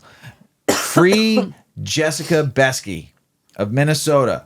30 years for bong water. I'm going to give him the shame. Shame. Shame, Minnesota, and your laws. She ain't fucking making meth out of bong water. Come on now. She ain't no Heisenberg. She's smoking fucking weed. Well, they're saying that that it's the equivalent of having meth. Bong water? Right, but that's what I'm saying. Like, is it dirty or something? But they're saying, you read it. I know I read it. That it has the same laws against it. Like it. That's what I'm saying. But it's crazy. If it's not chemically the same thing, how are they? That doesn't even make sense. It was a loophole. Now that's a loophole to get people thrown in jail. Yeah. But for 30 years. 30 years. For bong water. For 8 ounces of fucking dirty water. Bong water that she was ripping. Nasty, dirty water. Like, really? Free Becky Bong. Jessica Besky will fight for you. Let us know how it goes after the ACLU helps you get free. Free Jessica Besky. Massachusetts celebrates pivotal chapter of cannabis industry maturation. Massachusetts cannabis sales exceed $6 billion, with record sales reported for June, July, and August of 2023. The state's Cannabis Control Commission noted significant growth, which was a monthly record of $132.9 million in June. The increase is partially due to sales marijuana clones and seeds. Despite some business licenses relinquishments, the industry continues to expand with 358 active dispensaries. The report also highlights ongoing social equity efforts and regulatory changes to improve industry oversight. 13 companies from new coalition advocating for safe, legal THC beverages. 13 companies have launched a coalition of adult beverage alternatives to promote safe and legal THC beverages. These coalitions seeks to influence federal legalization by advocating the measure like age restrictions, third-party testing, and standardized packaging. Established under the 2018 Farm Bill, the legal framework for THC beverages have faced challenges due to unregulatory markets. CABA aims to ensure responsible production and marketing and has hired lobbyists to help safeguard the legal status of hemp-derived THC products as Congress considers the Farm Bill renewal in 2025. National Accounts Group urges IRS and Treasury to update marijuana tax guidelines ahead of federal rescheduling. They need to fucking fix that shit quick. Governor Newsom Cannabis Task Force seized $191 million so far in 2024 as California tightens regulation. California's Unified Cannabis Enforcement Task has seized over $191 million worth of illegal cannabis in 2024, with more than $70 million confiscated in the past 3 months alone. The surge in enforcement initiated by Governor Gavin Newsom aims to protect public safety and support the legal cannabis market. The task force has eradicated over 526,000 illegal plants and have taken various actions against unlicensed operators, including enforcing new regulations on hemp products that restrict THC levels. Oregon outdoor cannabis cultivators call 2024 harvest a huge improvement. Oregon's outdoor cannabis harvest in 2024 is seeing significant improvement, with growers reporting a healthy crop due to favorable weather conditions, including a hot, sunny summer and limited mold. So far, around 2.3 million pounds of cannabis have been harvested, with expectations for more as many growers stagger the harvest. The season is also marked by a less severe wildfire threat compared to previous years, enhancing the quality of the product. However, price volatility remains a concern in the market. Yeah, when you got 2.3 million pounds of outdoor weed, geez, that's a lot of weed. Ooh. Send Mr. Weedman some, will you?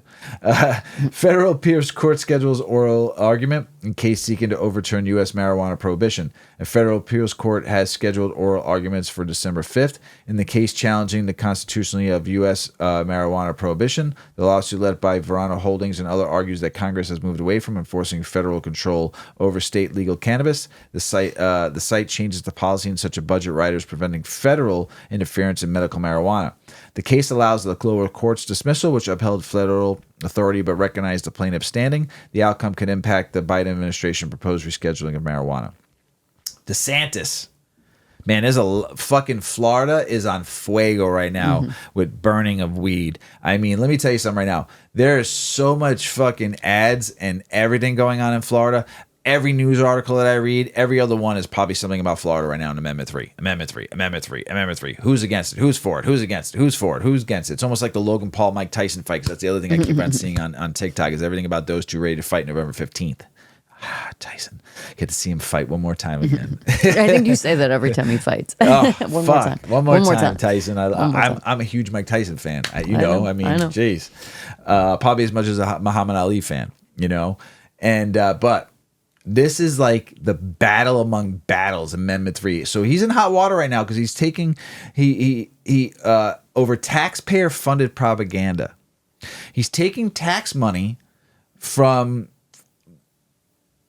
basically from like the opioid, what's supposed to be going to help people with opioid addiction, and using that to fund two things: the Amendment 3 pushback, he's fighting, they doesn't want it, and also the abortion that's on the docket too. Wow. So Florida Governor DeSantis faces backlash for allegedly using taxpayer funds to campaign against Amendment 3, which seeks to legalize adult use cannabis. The Florida Department of Transportation aired PSA's warning about the dangers of driving under the influence of marijuana, with some ads featuring law enforcement spreading misinformation about cannabis. The group behind Amendment 3, Smart and Safe Florida, has sent a cease and desist letter claiming these actions are unethical, despite the opposition polls indicate strong support for the amendment.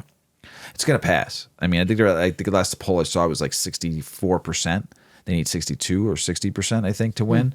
And but also now they're paying influencers, influencers that don't partake in cannabis, bashing it, doing it. This is fucking ridiculous.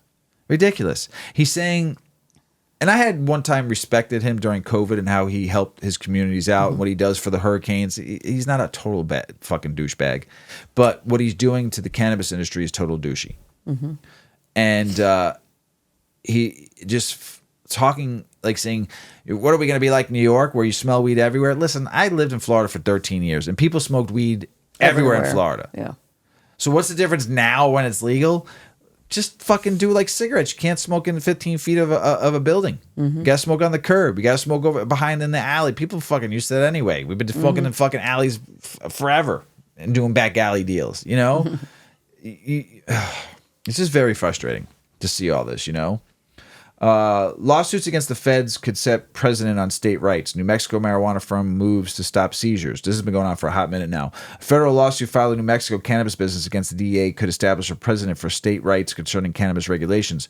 The lawsuit argues that the DEA's actions violate the 10th Amendment by infringing on states' rights to manage their own marijuana industries, particularly under the state's legalized cannabis framework. If successful, this could potentially be altered federal-state dynamics in the cannabis regulation and bolster state authority over the marijuana markets. This is crazy. Oh, this poor pizzeria owner, man, in Wisconsin. Wisconsin pizzeria owner apologized for accidentally serving marijuana food. The co-owner of Wisconsin restaurant that sold pizza with THC said he was sorry. The restaurant, Famous Yeti's Pizza. Oh, listen, it was a mistake. It was a mistake. The restaurant, Famous Yeti's Pizza in Stockton, shares storage space in a commercial kitchen used by other businesses. A Famous Yeti's coworker grabbed what looked like the normal olive oil, but didn't notice the cap said it contained Delta-9. Because hemp is legal in Wisconsin. Chemical and cannabis. The oil isn't used for food, and it's legal because it was derived from hemp, opposed to it from the cannabis sativa plant. Public Health Madison and Dane County said in a release Friday, the pizza was inadvertently sold at 4:20 p.m. Just kidding, it says 4:30 p.m. Tuesday until noon Thursday. So it was sold for a couple of days. So yeah. Everybody was getting baked. So basically 4:20 p.m.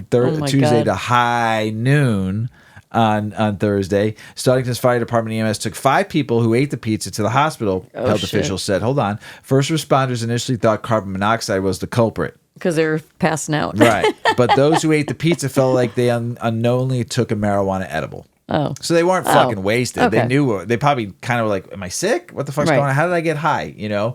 But I feel bad for the restaurant owner. Yeah. I do. It was a mistake, you know? And shit happens, you know? And if I was those people, I'd be like, hey, yo, dude, when I come back, now that I know that you make this kind of pizza, will you make me 2 or 3? Yeah. He might actually get busier. Yeah. Like, hey, put it on the menu. Yeah. You know, just let people know about it. Right. Like we always say, if they would have known about that you were making an infused pizza, you'd have a line out the fucking door.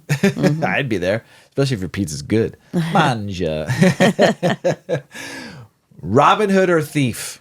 I saw this article, and a friend of mine sent me this article because he used to work for this company. So, work with this company, let's just say. Robin Hood or thief? Michigan cannabis manager defiantly sells harvest to compensate unpaid staff. He's the Robin Hood. The general manager of 305 Farms is facing potential criminal charges after he sold 665 pounds of pot, used the $269,000 in cash to pay his team back wages. We're not talking about like a couple $100. Right. We're talking some people who need to pay like $30,000. Right. Michigan cannabis manager has controversially sold his harvest to pay unpaid staff after the company's owner allegedly failed to distribute salaries. The manager, who likened himself to Robin Hood, claims the action was necessary to support employees facing financial hardships. While some view the decision as a bold stand for worker rights, others criticize it as theft. The situation raises questions about ethical practices in the cannabis industry and responsibility of owners towards their employees. Yes, we've talked about people not paying their employees, people not paying their bills, people taking that. We've saw people get captured saying, "Oh, don't pay the cultivators. You know, we'll just buy from different people." You fuck the whole man. Back in my day, you paid, you bought, you paid, or else you get broken. Right? I appreciate this manager sticking up. That's a great leader right there, sticking up for his staff. Yeah, I think it's neat. Yes, I know it wasn't his money. Right. But that owner should be thanking him, because those people then could have put a lawsuit on him, you know, and then he would have been in real trouble. Well, and it could ultimately keep this person's business afloat. Right. Take care of your people, It was man. a smart move, but yes. Take care of your people. Probably They take should have care of been you. agreed to first. Yes, should have been. But way to go, Robin Hood. Yeah. And your merry men. Puerto Rico and cannabis. Puerto Rico's cannabis industry is facing regulatory and financial challenges despite its legal status. The territory legalized medical cannabis in 2015, leading to a burgeoning market, but recent reports indicate that many businesses are struggling due to high taxes, regulatory hurdles, and limited patient base. While the medical program has seen some success, the lack of comprehensive adult use framework hampers potential growth. Advocates are pushing for reforms to attract more investment and support substantially industry development. Just go recreational. You have big tourists, right? Puerto Rico, a lot of people go to tourists. You make a killing.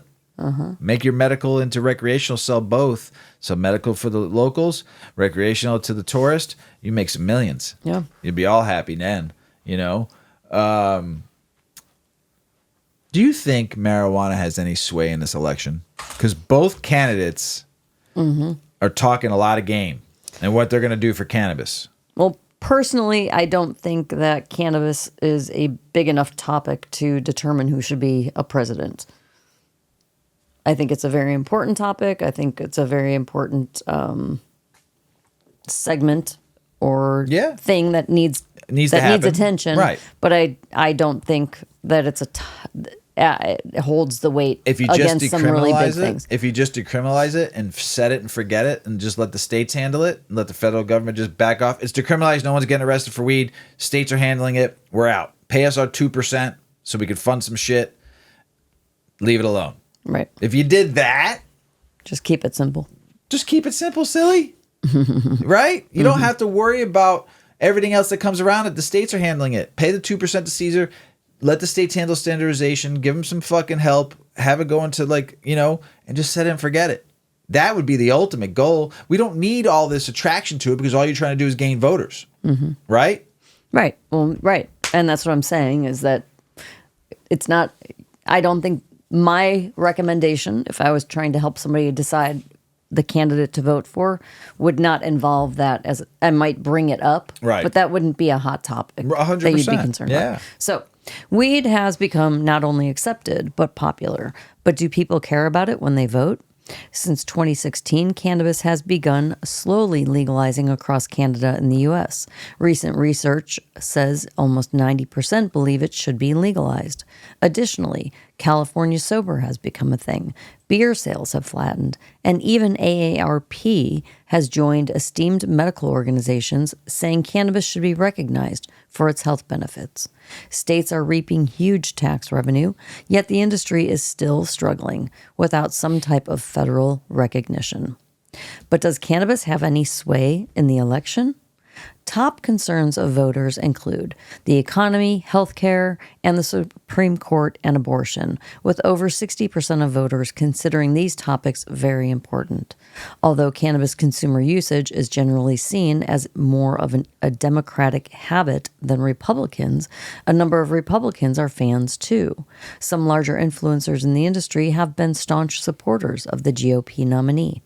A recent poll found 42% of Republicans and GOP-leaning independents favor legalizing weed for both recreational and medical use, compared with 72% of Democrats.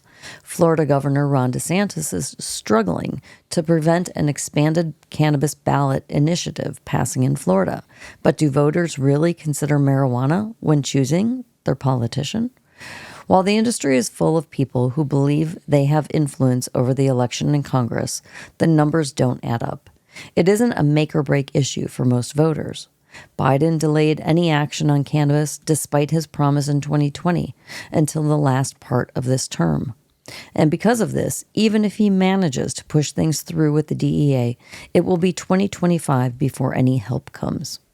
The GOP nominee has come out in support of the Florida initiative against his old foe DeSantis, but leaders in his party are against any legal form of weed. House Speaker Mike Johnson has made it very clear cannabis is a no-go. A recent YouGov poll revealed 27% of voters trust the Democratic nominee to handle cannabis laws, compared to the 20% of Republicans. But more Trump supporters say cannabis issues are important to them than Harris supporters. Interesting. Does the cannabis industry have a say in the election? Absolutely, via support, donation, and campaigns. But on average, weed is not a major issue or deciding factor for most voters. We're 7 days away, ladies and gentlemen. 7 days away. You know why I'm excited about 7 days? Because all these fucking commercials are going to stop. I'm so tired of them. I said that 2 months ago. Speaking of commercials, I saw my first fucking Christmas commercial. Old Navy. No. You should be ashamed of yourself. So early. We haven't even had Thanksgiving. Come on. I mean, We haven't even had Halloween.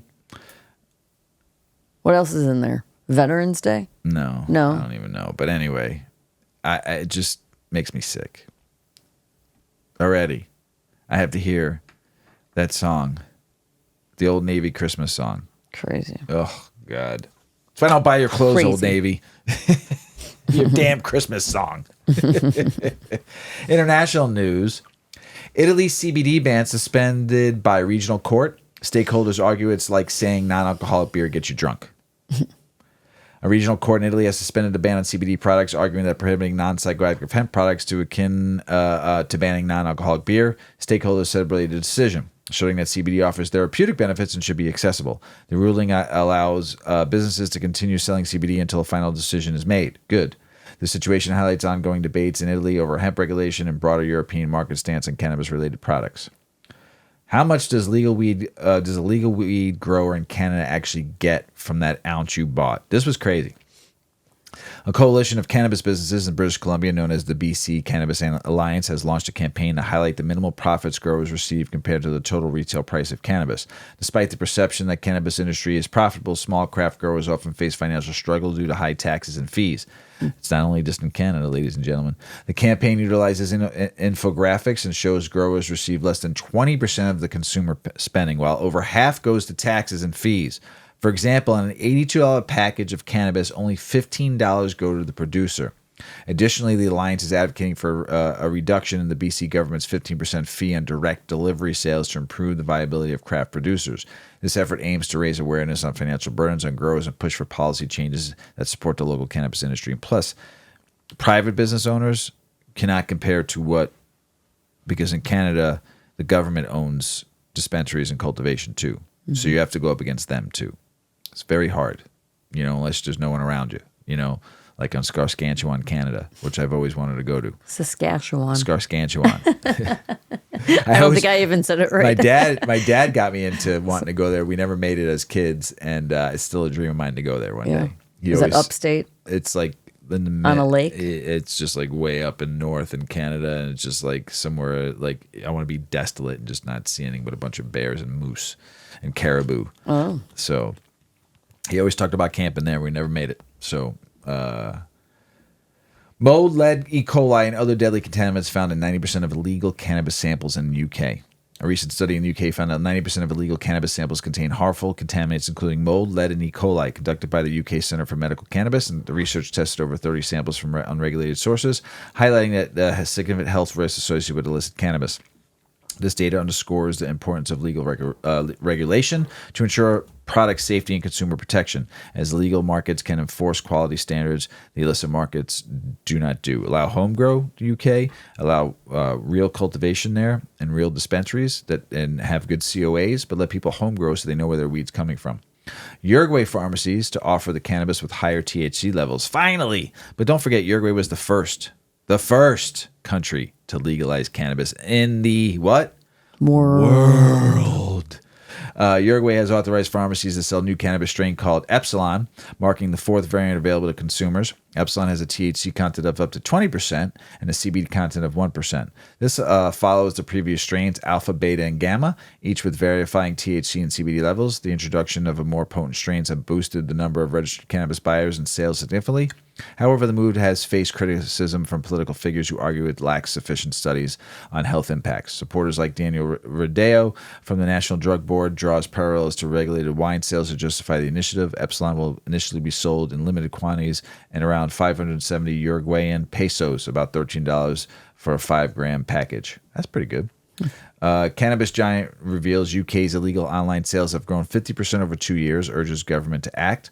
This international subsidiary of a holdings company out of the United States advocates for a reform strategy with tightened regulations. Of course they do. They want the money.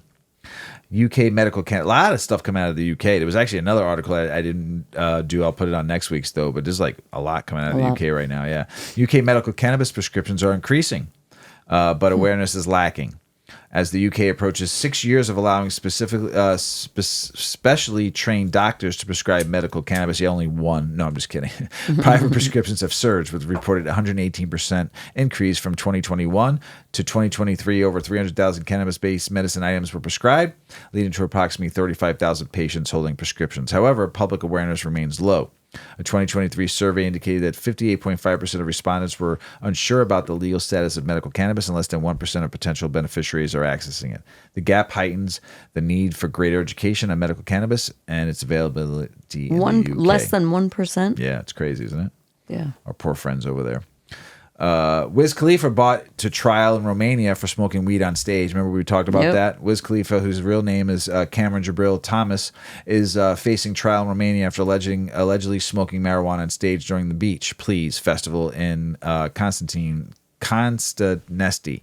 The prosecutors from DIICOT have indicated him for illicit drug use, as reportedly possessed over 18 grams of cannabis and smoked a hand-rolled joint during the performance in July. Khalifa could face prison sentence of 3 months to 2 years or a fine, as possession of marijuana is illegal in Romania. He publicly apologized for the incident, stating he did not intend to disrespect the country and expressed a desire to return without smoking next time. Legalization committee in Ireland calls for marijuana legalization and decriminalization of all illicit drugs. A legalization committee in Ireland has proposed legalization of marijuana and decriminalization of all illicit drugs. The report emphasizes a health-focused approach, shifting away from punitive measures. It suggests creating a non-profit regulated cannabis market and expanding access to medical marijuana. Sweet. Hemp finally gets regulated in Argentina. Will it boom like the country's many other ag products? Argentina has recently introduced a regulatory framework for industrial hemp, with the passing of Resolution 1-2 in 2024, which aims to promote hemp cultivation and production. However, the resolution has drawn criticism for sidelining medical cannabis, which many businesses have previously invested in. Industry experts expressed concerns about the lack of planning and transparency, suggested it could lead to legal cannabis from companies feeling neglected by the new regulations. While some see potential for hemp development, others fear the absence of clarity will hinder progress in both sectors.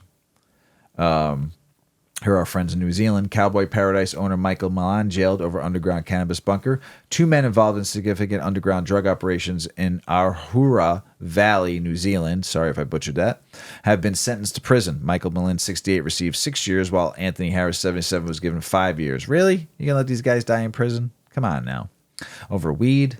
Their operations produced 136 kilograms of cannabis annually from a concealed bunker, netting over $2 million from 2017 to 2019. Good for them. Both men were found guilty of various drug-related charges, with evidence of including large cash deposits and intensive surveillance revealing the scale of their operation. Let me tell you something, New Zealand. I love you. Thanks for listening to the show. I appreciate you all out there. But arresting 2 men for supplying weed, probably throughout New Zealand, and ending their retiredness with just growing weed and making a good living to be able to support themselves, and they weren't violent, right? No, they were just distributing, right? I guess there were guns on the property, but that they weren't out there. That was probably for their own protection, right? You know, man, free Michael Malini and what was the other guy's name? Anthony Harris, the Cowboy Paradise owners. Free them.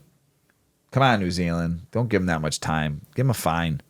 Tell them don't do it again. Give them a slap on the wrist. It's fall. The leaves are finally falling here in Chicago, even though it was 80 fucking degrees today. It was great. How can you not love 80-degree weather in the last week going into Halloween, right? Crazy, right? It's amazing. You cannot beat it to get this, because November, Christmas is coming to get cold, but today was, I think, the final 80-degree day. It was like 82. But it's fall. The leaves are falling. The tree colors are looking banging right now. Our drive to Nashville and home. So it was so pretty. It's been great. But there's some activities you could do while high in the fall. Yeah. Tell us about it, Mrs. Weedman. Just because the weather is changing during autumn doesn't mean you can't have a fun time. And if you add a little weed, activities can be even more fun. Autumn is a great time of year. It is not too hot, and there is a wide assortment of things to do both inside and out. While swimsuits and sunscreen are packed away, there's a wide variety of activities to engage the mind and body. Here are the best fall activities to do while high. A movie marathon. As the days get shorter, cozying up with a movie marathon becomes increasingly appealing. Choose classic horror films or feel-good comedies and pair them with some cannabis-infused snacks for an elevated viewing experience. This is perfect for those chilly fall evenings when staying in feels just right. Board games. They can always be made better with the help of weed. And you can add to all of this enjoyment by scheduling your board game play sessions among friends during this time of year, when it's perfect to stay in and cozy up. The list of board games you can play while high is endless, from something chill and easy like Monopoly to something more in-depth like Dungeons and Dragons. Sessions that can be made more real and entertaining with weed. Plus, most games allow you to snack, so that always helps. Snacks. Apple picking, the quintessential fall activity, becomes even more enjoyable while high. The crisp air, vibrant colors, the orchards are beautiful. They make a great backdrop for a leisurely day. Plus, you can savor the fruits of your labor by making delicious edibles or cider at home. Hiking. It's one of the best fall activities in the world, lending itself perfectly to fall weather. By adding weed into the mix, you'll be contributing to a deeper appreciation of your surroundings and nature. You'll enjoy the exercise more, as well as the colors and the smells. Just make sure to choose a hike that's not too crazy. You don't want to get too high and then get lost. That would suck. Crafting and DIY projects. Engaging in crafting and DIY projects can be increasingly satisfying while stoned. Yes, they are. Consider making fall-themed decorations or creating your own cannabis-infused products. This not only sparks creativity, but also results in tangible items to enjoy throughout the season. Attend local festivals. Many towns host harvest festivals during the fall, featuring local produce, crafts, and entertainment. Attending these events while high can enhance your enjoyment of the live music, food tastings, and community spirit. It's an excellent way to connect with others who share similar interests. And stargazing. Finally, as nights grow longer, stargazing becomes an enchanting activity. Find a quiet spot away from the city lights, lay back, and enjoy the cosmos while sharing stories with friends. Cannabis can deepen your appreciation for the universe's beauty, making this a peaceful way to end a day of fall adventures. Go enjoy this weather right now. Bonfires, too. Yes. Bonfires and weed are great. Oh, so Storytelling, great. We need bonfires. to do a bonfire this weekend. Yeah, we do. Snoop Dogg confirms he has a staffer who makes sure people he's smoking with don't get too high. So he has somebody that monitors. Yes, and he has somebody that rolls joints for him. Yeah. Doinks for him. So That's Snoop pretty Dogg's cool. entourage, includes a staffer tasked with making sure people he's smoking marijuana with don't get too high, telling them that's enough when they've reached their limit, the rapper says. During appearances on Watch What Happens Live with Andy Cohen that aired last Sunday, the cannabis icon was first asked who he smoked with, who he considers to be the most lightweight consumer. He didn't name names, but offered that there was many of them. They're all featherweights. There's too many to name, baby. Why don't you come join me so I can add you to the list, Snoop said. Cohen then reminded the rapper that I have joined you, and I did okay. The host then informed the audience that Snoop has a guy with him when he gets you high, who kind of says, "Hey, stop." Snoop confirmed that the unnamed person will tell others in the rotation that's enough when they have smoked too much and are at risk of getting overly stoned. I think that's kind of cool. I think it's great, especially Snoop's weed. I'm sure if you really wanted to keep smoking, the guy's going to back off. Right. But, yeah. You're going to get That's stopped. kind of smart. Because, I mean... Pace yourself. Yeah, but also, too, you were hanging out with Snoop, and yes, you might want to go at it. Right. You want to keep up cool. with him. I got it. I can do this. It's one night. Snoop said there's only one person that ever outsmoked him. Who? Willie Nelson. That's right. Willie Nelson. That tells you something, ladies and gentlemen, if you smoke with Snoop. I don't care how... That dude's been smoking... Day in and day out. His whole life. Right. And he smokes, what, like 80,000 joints a year? Something maybe crazy. more? I think he just always has one lit. Right. So, I mean, you just got, like, anything. Just be chill. You know your limits. You just even being happy to smoke a joint with Snoop. Mm-hmm. That would be great. You know, one, I just want to try his weed, Right? and then say I smoked some weed with Snoop. You know, so Mrs. Weedman, Mr. Weedman. you got anything else to say? Just continue giving good thoughts and energies and prayers, whatever it is that you send out to the people that have been victim to all these hurricanes and all the turmoil that's going out in the world. And prepare yourself for this election. Do some research. Don't vote for who your mom and dad say to vote for, or your brother or sister, or whoever is advising you. Figure it out for yourself. Go. There's voter ballot. Like, try to find some unbiased opinions. Try to do a little research on the parties. Do a little research on the politicians, and make some decisions for yourself. Mrs. Weedman and I stopped voting. There's a lot of topics. Yeah, Mrs. Weedman and I stopped voting for party a long time ago. Pick your person based on the person who you believe is going to do what's right for the country and the matters that you find important. Find that person. Yeah. And if you feel like you could trust that person, or, I mean, I don't think we can really trust any politician, sorry, but if you think that person will be the better leader, then you can feel better voting. You're making an informed decision. And there is a lot of power in a vote. We have had very, very close elections in these recent years for presidency. And there are very, very outspoken opinions about both parties and both sides. A lot of people have a lot of emotion invested into this election. It is going to be very close, and every vote counts.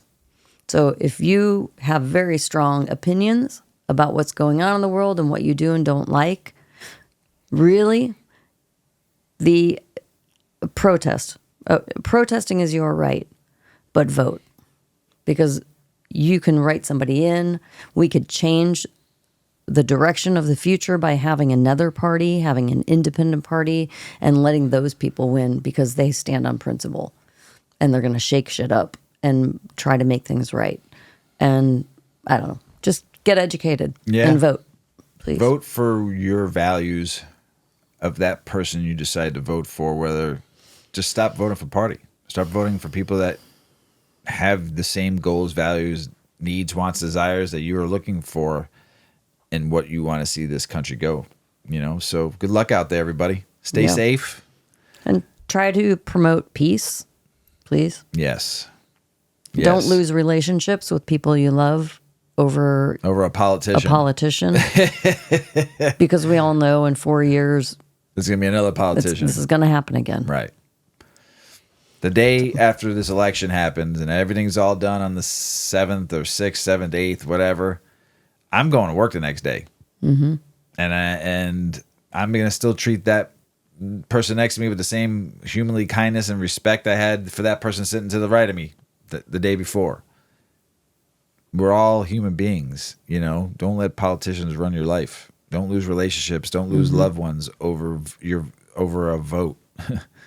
Because the next day that you won't probably vote again for another 4 years or 2 years or 6 months, but the person who you were friends with or one of your loved ones, you're not talking to him now till the next election. Mm-hmm. That sucks.